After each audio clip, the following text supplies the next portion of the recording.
Assalamualaikum warahmatullahi wabarakatuh. Perkenalkan, nama saya Cuk Nur Kembala Dewi dengan NIM 1907030717. Saya merupakan mahasiswa Prodi Biologi Fakultas Sains dan Teknologi UIN Aranyiri. Di sini saya akan menjawab beberapa pertanyaan dari tugas mata kuliah Biolaut dengan dosen pengampu Bapak Ilham Zulfahmi MSI. Di sini saya akan menjawab pertanyaan pertama, yaitu adakah hubungan antara suhu dan proses terjadinya upwelling? Jawabannya yaitu ada, karena suhu ini merupakan parameter lingkungan yang sering diukur di laut karena berguna dalam mempelajari proses fisika, kimia, dan biologi yang terjadi di laut.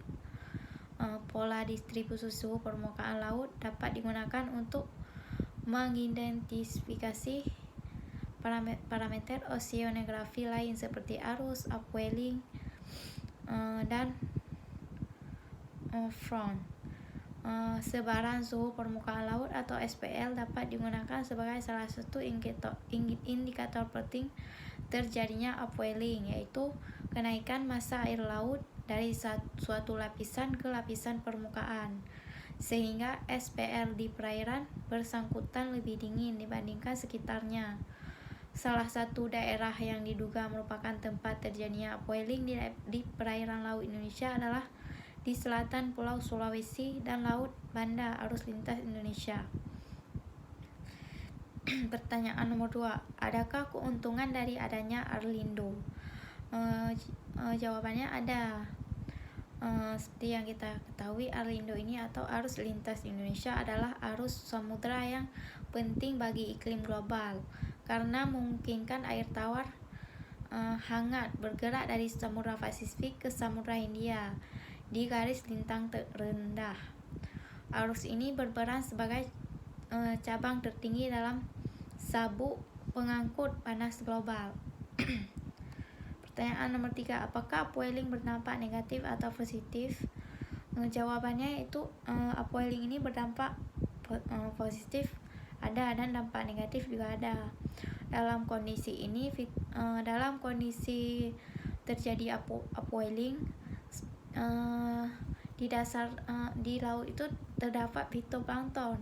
Fitoplankton yang berkumpul di permukaan akan membuat pencahayaan di perairan berkurang dan adanya persaingan oksigen bagi organisme perairan, sehingga kondisi lingkungan ini tidak lagi optimal bagi pertumbuhan ikan-ikan. Selain itu, booming algae juga dapat mempengaruhi kualitas air di perairan tersebut, karena suatu saat plankton tadi akan mati secara massal akibat terjadi kembali penumpukan bahan organik di perairan. Dalam hal ini, tugas mikroorganisme pengurai di dasar perairan untuk mengurangi bahan organik tersebut. Masalahnya adalah ketika malam hari, maka proses fotosintesis akan berhenti karena tidak adanya cahaya matahari, sehingga suplai oksigen di perairan pun berkurang. Dalam kondisi seperti ini, maka bakteri penggerak akan bekerja secara anaerob atau tanpa oksigen, sehingga zat yang dihasilkan adalah zat-zat yang bersifat toksik yang buruk bagi organisme perairan. Pertanyaan nomor 4 yaitu kesimpulan yang diperoleh dari webinar tersebut.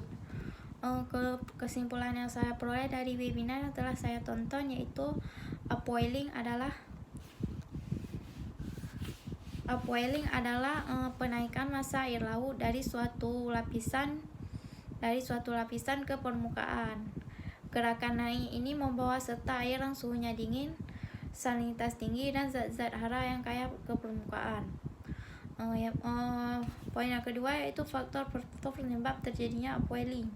Faktor penyebab terjadi upwelling yang pertama yaitu pada waktu arus dalam. Yang kedua, ketika dua massa air bergerak dan berdampingan. Yang ketiga, arus yang menjauhi pantai. Poin yang keempat yaitu tipe-tipe upwelling. Tipe-tipe upwelling ada 5. Yang pertama yaitu coastal upwelling. Yang kedua, equatorial upwelling, di mana equatorial upwelling ini terjadi di daerah ekuatorial. Yang ketiga yaitu Southern Ocean Upwelling.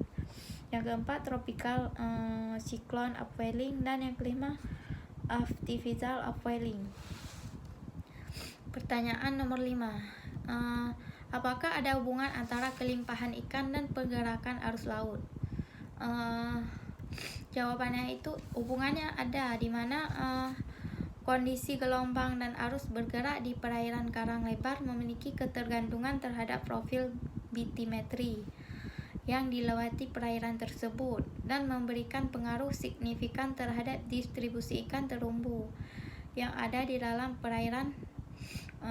Misalnya pada Kepulauan Seribu, secara umum ikan terumbu yang paling umum mendiami perairan karang lebar adalah ikan Flactifora.